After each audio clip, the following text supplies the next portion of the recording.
Bom dia, bom dia. Eu sou a professora Márcia, professora de Ciências da Rede Municipal de Ensino. Hoje a gente vai falar do reino Animalia, o reino que nós, seres humanos, fazemos parte.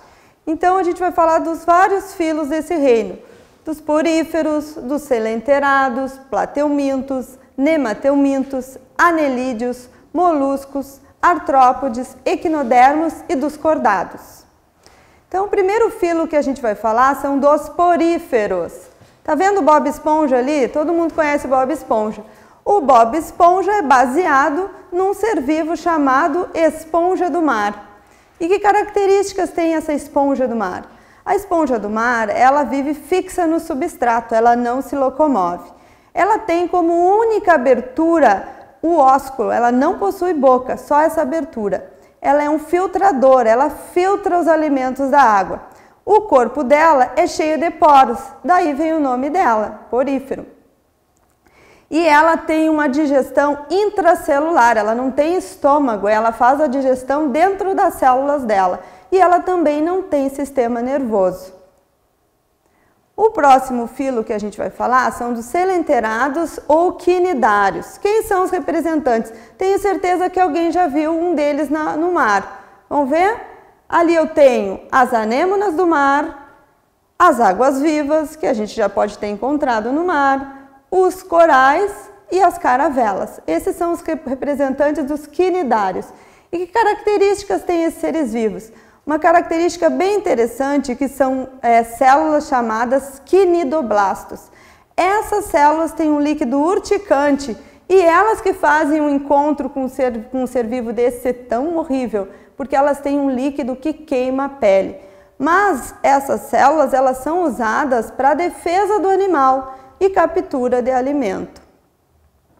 Aqui eu tenho as duas formas no quinidário. Ele pode ser um pólipo, alguns são fixos e outros conseguem se locomover, e as medusas. No caso, uma água-viva ela é uma medusa, a forma dela. O próximo filo é o filo dos plateumintos. Aqui eu tenho animais parasitas e também tenho animais de vida livre. Os representantes são as planárias, as tênias e os esquistossomos. A planária, ela é um animal de vida livre, ela não é parasita, ela não causa doença. E ela tem uma característica bem importante que eu destaquei aqui, que é o tipo de reprodução. Ela pode se regenerar. Então eu posso cortar uma planária em duas partes e vão se formar duas planárias. É o que está dizendo a tirinha aqui, ó. Majestade, estas assexuadas disputam a posse do mesmo bebê. Corte o bebê ao meio e dê um pedaço a cada uma. Yupi! Elas ficaram felizes porque uma planária só pode gerar outras duas planárias. O próximo plateuminto são as tênias. Essas sim causam doenças chamadas teníases. E a gente pode ser infestado através de comer a carne de porco ou boi mal cozidas ou cruas. O ser humano ele é o hospedeiro definitivo, é onde o verme vai se desenvolver e vai se reproduzir, e o porco e o boi são os hospedeiros intermediários. Por isso é importante a higienização, comer a carne bem passada e, além disso, lavar legumes e verduras. O próximo plateuminto é o esquistossomo. Aqui nesse ciclo tem outro ser vivo envolvido, que é um caramujo. Então o homem é o hospedeiro definitivo e o caramujo é o hospedeiro intermediário. Aqui tem que ter cuidado ao tomar banho em lagoas, rios desconhecidos, que a gente não sabe se são limpos. O próximo filo são os nemateumintos. Aqui todos esses representantes que eu vou mostrar são parasitas. Então eu tenho as lombrigas, as filárias, o ancilóstomo e o oxiuro. Já falei deles. Eu vou falar um pouquinho da ancilostomose ou do amarelão, contando uma historinha para vocês de um conto do Monteiro Lobato chamado Jeca Tatu. Então, esse conto mostra como pode acontecer essa doença no ser humano. Então, vamos resumidamente. O Jeca Tatu, ele era um caboclo, vivia numa pobreza, embora ele tivesse vários alqueires de terra. Mas ele vivia desanimado, sempre acocorado no chão, cansado, amarelo. Ele não trabalhava. ele ia na mata, pegava uns fechinhos, uns gravetos de lenha e trazia para casa. A mulher toda feia, os filhos todos magrinhos e o Jeca sempre naquela canseira. Os vizinhos passavam e diziam: Jeca, tu é vagabundo, tu é bêbado, sempre xingando o Jeca. Um dia um médico passou pela cidade, aconteceu uma chuva e foi parar na casa do Jeca Tatu. E ele falou para o Jeca: o que você tem? Está tão desanimado? Ah, não sei, doutor, mas está tão amarelo. E aí ele percebeu que o Jeca, ele estava doente. Ele tinha esses vermes, os vermes do amarelão, o ancilóstomo. E aí o que ele receitou para o Jeca? Um par de botas e um remédio. Quando o Jeca tomou o remédio e calçou o par de botas, a vida dele mudou completamente. O Jeca prosperou, ele ficou rico, ele plantava diversos alqueires de terra. E aí os vizinhos, agora que antes xingavam o Jeca, agora elogiavam o Jeca e tinham até inveja. Então, a proteção para esse tipo de doença é sempre andar com os pés calçados, com sapatos, porque os vermes eles penetram pelas solas do pé.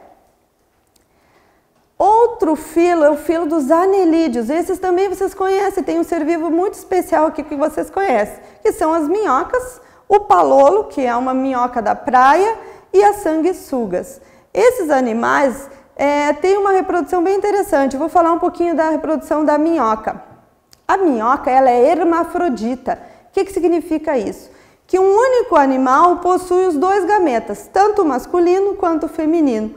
Para se reproduzir, no entanto, ela precisa encontrar outro indivíduo para trocar esse material, que é o que está acontecendo ali. Um passa o espermatozoide e outro passa o óvulo. Então, elas são muito importantes também na agricultura. O filo dos moluscos. Esse filo tem o corpo mole. Esse também provavelmente vocês conhecem, porque a gente tem em casa, que são as lesmas, ostras, polvo, mexilhão, caramujo, caracol. São os representantes. Eles têm o corpo mole. São classificados em bivalves, gastrópodes e cefalópodes. Aqui eu vou mostrar para vocês um bivalve. Aqui, por que bivalve? Porque tem duas valvas. Aqui é uma concha de mexilhão. Então, eu chamo de bivalve. Aqui eu tenho a concha de um gastrópode, pé no estômago, né? Gastrópode. Aqui é a concha de um caramujo. Esse vocês conhecem bem. E tem os cefalópodes, que são as lulas e os polvos. Agora o próximo filo é dos equinodermos. Que característica tem esse filo? Espinhos na derme. Aqui eu tenho como representantes as estrelas do mar, as bolachas da praia, os ouriços do mar, os pepinos do mar. E esse filo tem uma característica também bem legal, que são os sistemas, os pés ambulacrais ou sistema ambulacrário. Embaixo, então, eles têm esses pezinhos que têm diversas funções no ser vivo, que é a locomoção, fixação, captura do alimento, além de contribuir na respiração e na excreção. Aqui tenho certeza que vocês conhecem a maioria desses seres vivos, que são os artrópodes. É o primeiro grupo a possuir pernas articuladas, daí esse nome, artrópodes. Aqui eu tenho barata, aranha, abelha, mosquito, mosca, diversos seres vivos. Só que eles são divididos em grupos. Eu tenho a classe dos aracnídeos, a classe dos crustáceos, dos insetos, dos diplópodes e dos quilópodes. Os aracnídeos, tenho 4 representantes aqui. Os ácaros, o carrapato, escorpião e as aranhas. Que característica tem esse grupo? Possuem 4 pares de patas, né? São 8 patinhas, é uma característica desse grupo. Depois nós temos os crustáceos, aí eu tenho camarão, caranguejo, lagosta. Esse grupo, ele se caracteriza pela fusão da cabeça e do tórax, eu chamo de cefalotórax. E os insetos, aqui eu já tenho uma característica diferente, porque eles têm 3 pares de pernas e alguns possuem asas. Os quilópodes e os diplópodes. Os quilópodes é o conhecido piolho lacraia, a lacraia. E os diplópodes são os piolhos de cobra. Aqui tem uma coisa bem interessante, que é a muda ou equidise. Isso só acontece com os artrópodes. O que é isso? O exoesqueleto, quando o animal cresce, ele tem que trocar o seu exoesqueleto. Lembra que eu falei lá na aula dos fungos que a parede do exoesqueleto dos insetos é de quitina? Pois é, eles têm que trocar esse exoesqueleto velho por um novo. E aí eu tenho o que eu chamo de muda ou equidise.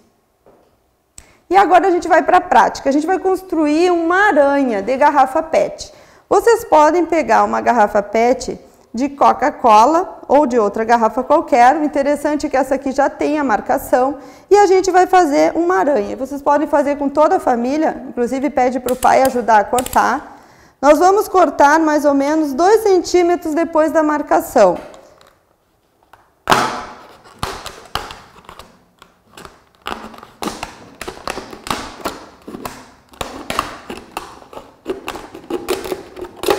Eu vou fazer aqui só a marcação, depois eu vou mostrar prontinho para vocês poderem fazer o restante em casa.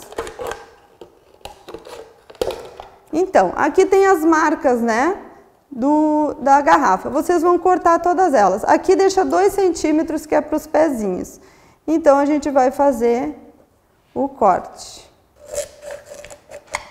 Lembrando que os artrópodes, aracnídeos, eles têm quantas patas? 4 de cada lado, né? Então, a gente vai deixar 4 de cada lado.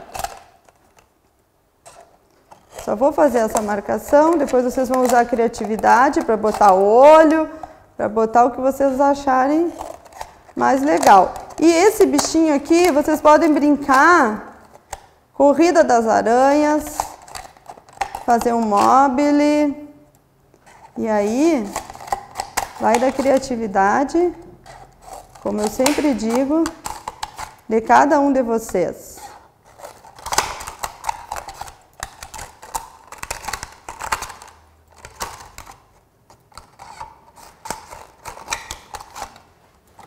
Pronto.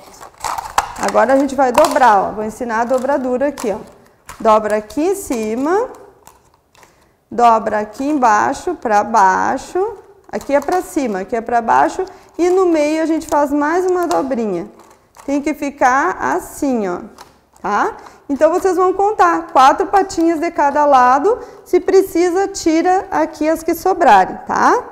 E vai ficar assim. Vocês podem pintar de preto ou de marrom e brincar de corrida de aranha, tá? Espero que tenham gostado. Um beijo, até breve.